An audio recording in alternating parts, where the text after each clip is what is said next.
So before we get into analytical synthesis, we first of all need to talk about how we represent vectors, and specifically in the case of having rotating links and whatnot, how do we talk about the vectors and use them then for synthesis?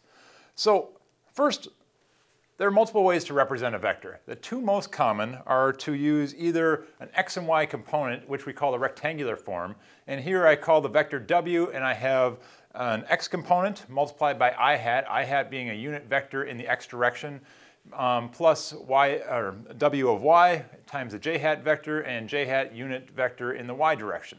So this is a very common way to express a vector. Alternatively, we can express the vector in terms of both magnitude and angle. So here I've added the angle beta, and this is measured off the global non-rotating x-axis, and I have a magnitude and an angle. And then I can also put this into a form which is this w e to the I beta. So this e to the I beta here, this term is a rotation operator. What it does is it takes a vector and it rotates it by the angle theta. And as we jump back and forth between rectangular and polar form, we need a way to do that. And the typical way to do this is with what's called Euler's identity. So Euler's identity takes this rotation operator, e to the I beta, and puts it into a cosine of beta plus I times the sine of beta. So in both cases here, I is the imaginary number, square root of -1. And so these are complex numbers that we're dealing with, and through all of our analytical synthesis, we will be treating our vectors as complex numbers. You'll find that it's actually much easier to do, and MATLAB makes it very simple to program with complex numbers.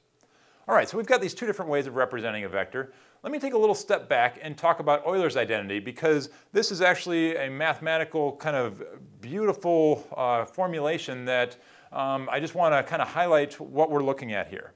So on the lower, or on the right side here, I'm plotting the complex plane, so I've got the real and the imaginary axes.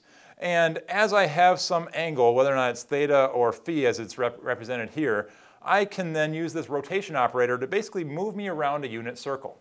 So as I move from theta is equal to 0 right here, up to theta is pi over 2 to theta is equal to pi, I can then express what the real and the complex components are, or the real and the imaginary components are of a complex number. And ultimately, I can then do this and say, wait a minute, as theta is equal to pi, my real component goes to -1, my imaginary component goes to 0, and this puts us into a kind of a classic formulation that mathematicians have said, wow, this is one of the most beautiful mathematical pieces out there, e to the I pi plus 1 equals 0. So we use this throughout the course. You'll see the Taylor series expansion, the polynomial expansion that I have on the bottom here, and is really quite a powerful formulation. All right, so let me bring us back to mechanisms. So why do we use this polar form? Well, one of the biggest reasons is that we are often having vectors that rotate. Now, we do have some sliding actuators as well as some other sliding links, and we will apply a stretch operator later on. But more often, we have rotating vectors, and so we can keep a magnitude constant and simply have an angle that changes. And so because of that, it makes it much easier to express these mechanisms with polar form. So I could look at this 4-bar here. I could have one vector that's coming up here. We often call that the W vector. I could then go from the moving pivot up to the precision point, call that my Z vector. And then on the other side, I could have W star is our traditional formulation here, and Z star going up to my precision point. And so now each one of these is going to be rotating about some location. The W will be rotating about this ground pivot over here, W star similarly, and I've got moving pivots.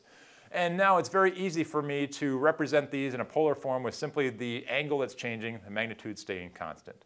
So with that, that sets the foundation for the analytical synthesis that we'll move into in the next lecture.